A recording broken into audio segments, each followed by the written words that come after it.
മുകളിൽ കൊടുത്തിരിക്കുന്ന ഈ വീഡിയോ കേരളക്കരയിൽ ആരും മറന്നു കാണില്ല. കുട്ടി മേയറുടെ കുട്ടിക്കുറുമ്പ് കാട്ടിയുള്ള ആ ഷോയ്ക്ക് ബലിയാടായത് ഒരു കുടുംബം മുഴുവനായിരുന്നു. നടു റോഡിൽ ആളാവാൻ നോക്കിയ ആര്യ രാജേന്ദ്രന് ജനം പിന്നീട് തിരഞ്ഞെടുപ്പിൽ ശക്തമായ മറുപടി തന്നെ കൊടുത്തു. KSRTC ഡ്രൈവറായിരുന്ന യദുവിനെ വഴിയിൽ തടഞ്ഞ വാക്പോര് നടത്തിയതിനു ശേഷം ആര്യ രാജേന്ദ്രനെ പിന്നെ പാർട്ടിക്കാർ പോലും തിരിഞ്ഞ് നോക്കിയിട്ടില്ല എന്നതും ഒരു സത്യമാണ്. ഇപ്പോഴത്തെ അധികാരവും അഹങ്കാരവും ഒഴിഞ്ഞ ആര്യയ്ക്ക് മറുപടിയുമായി UDF സർക്കാർ തന്നെ രംഗത്തേക്ക് ഇറങ്ങിയിരിക്കുന്നു. യദുവിനെ ചേർത്ത് പിടിച്ചുകൊണ്ടാണ് ആര്യയ്ക്കുള്ള മറുപടി നൽകിയിരിക്കുന്നത്. പാവപ്പെട്ടവന് കണ്ണീരിനൊപ്പം നിൽക്കുമെന്ന പ്രഖ്യാപനത്തോടെ നീതി നിഷേധിക്കപ്പെട്ട തെരുവിലായ യദുവിനെ നിയമസഭയിലെ താൽക്കാലിക ഡ്രൈവറായിട്ട് നിയമിച്ചുകൊണ്ട് UDF സർക്കാർ ഉത്തരവ് ഇറക്കിയിരിക്കുന്നു. ജോലിയിലേക്ക് തിരിച്ചെടുക്കണമെന്ന് ആവശ്യപ്പെട്ടായിരുന്നു യദു കഴിഞ്ഞ സർക്കാരിന്റെ കാലത്ത് തന്നെ രംഗത്തേക്ക് വന്നത്. അന്നത്തെ ഗതാഗത മന്ത്രിക്ക് ഉൾപ്പെടെ കത്ത് നൽകിയിരുന്നു. ഒന്നുകിൽ തിരിച്ചെടുക്കണം, അല്ലെങ്കിൽ പറഞ്ഞു വിടണം എന്നായിരുന്നു യദു കത്തിൽ ആവശ്യപ്പെട്ടത്.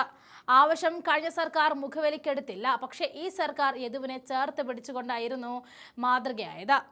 അന്ന് ഒരു ഭാഗത്ത് ഭരണകക്ഷിയുടെ പ്രബലയായ മേയർ, കൂടെ MLA ആയ ഭർത്താവ് സച്ചിൻ ദേവ, മറുഭാഗത്ത് കഷ്ടപ്പെട്ട് ജീവിക്കുന്ന ഒരു സാധാരണ KSRTC താൽക്കാലിക ഡ്രൈവർ. തന്റെ ഔദ്യോഗിക വാഹനത്തിന് സൈഡ് തന്നില്ല എന്ന ഒരൊറ്റ കാരണത്താൽ നടു റോഡിൽ ബസ് തടഞ്ഞു നിർത്തി ആര്യ രാജേന്ദ്രൻ കാട്ടിക്കൂട്ടിയ ആ ഷോ യഥാർത്ഥത്തിൽ ബലിയാടാക്കിയത് ഒരു സാധാരണക്കാരന്റെ കുടുംബത്തെ തന്നെ ആയിരുന്നു എന്ന സത്യം പിന്നീടാണ് ജനം തിരിച്ചറിഞ്ഞത്. പ്ലാമൂട് വെച്ച് ബസ് തന്റെ കാറിന് ഇടിക്കുന്ന രീതിയിൽ ഓടിച്ചുവെന്നും ഡ്രൈവർ അശ്ലീല ആംഗ്യം കാണിച്ചുവെന്നുമായിരുന്നു മേയറുടെ ആക്ഷേപം. എന്നാൽ നിയമം കയ്യിലെടുത്ത നടുറോട്ടിൽ ആളാവാൻ നോക്കിയ മേയറുടെയും ഭർത്താവിന്റെയും നടപടിയെ പൊതുസമൂഹം കടുത്ത ഭാഷയിൽ വിമർശിക്കുകയുണ്ടായി. ഈ സംഭവത്തിന് പിന്നാലെ യദുവിന് തന്റെ താൽക്കാലിക ജോലി നഷ്ടമായി. ഒരു കുടുംബത്തിന്റെ മുഴുവൻ ജീവന മാർഗമാണ് അധികാരികളുടെ വാശിയിൽ അന്ന് ഇല്ലാതായത്. ജോലി തിരിച്ചു കിട്ടാനായി യദു അന്നത്തെ LDF സർക്കാരിന്റെ ഗതാഗത മന്ത്രിക്ക് ഉൾപ്പെടെ കത്തുകൾ നൽകിയിട്ടും കെഞ്ചിയിട്ടും ഒന്നുകിൽ ജോലിയിൽ തിരിച്ചെടുക്കുക, അല്ലെങ്കിൽ പിരിച്ചുവിട്ടതായിട്ട് രേഖയെങ്കിൽ നൽകുക എന്നാവശ്യപ്പെട്ടിട്ടും ആരും അത് തിരിഞ്ഞു നോക്കിയില്ല എന്നതും ഇന്ന് ഈ സമൂഹം വേദനയോട് ഓർക്കുന്ന ഒരു കാര്യമാണ്. മേയറുടെ പരാതിയിൽ യദുവിനെതിരെ പോലീസ് അതിവേഗം കേസെടുത്തപ്പോൾ തനിക്കുണ്ടായ അനീതിക്കെതിരെ യദു നൽകിയ പരാതി സ്വീകരിക്കാൻ പോലും പോലീസ് അന്ന് തയ്യാറായില്ല.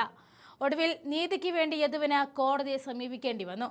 കോടതി ഇടപെടലിനെ തുടർന്നായിരുന്നു മേയർ ആര്യ രാജേന്ദ്രനും ഭർത്താവ് സച്ചിൻ ദേവിനുമെതിരെ പോലീസിന് കേസെടുക്കേണ്ടി വന്നത്.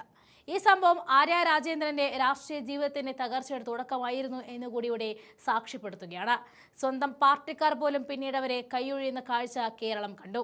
നടുറോഡിലെ ഈ അഹങ്കാരത്തിന് ജനം തെരഞ്ഞെടുപ്പിലൂടെ കൃത്യമായ മറുപടി നൽകി. അധികാരം എന്നും ഞങ്ങളുടെ കൂടെ ഉണ്ടാകുമെന്ന ആര്യയുടെയും CPMന്റെയും അമിത ആത്മവിശ്വാസത്തിനേറ്റ കനത്ത പ്രഹരമായിരുന്നു ആ ജനവിധി. അധികാരത്തിന്റെ ബലത്തിൽ ഒരു സാധാരണക്കാരന്റെ കഞ്ഞിയിൽ മണ്ണുവാരിയിട്ടവർക്കുള്ള ശക്തമായ തിരിച്ചടിയാണത്. വേട്ടക്കാരനൊപ്പമല്ല, ഇരയാക്കപ്പെട്ട പാവപ്പെട്ട തൊഴിലാളികൾക്കൊപ്പമാണ് തങ്ങളെന്ന് ഈ തീരുമാനത്തിലൂടെ UDF സർക്കാർ വീണ്ടും തെളിയിച്ചിരിക്കുകയാണ്.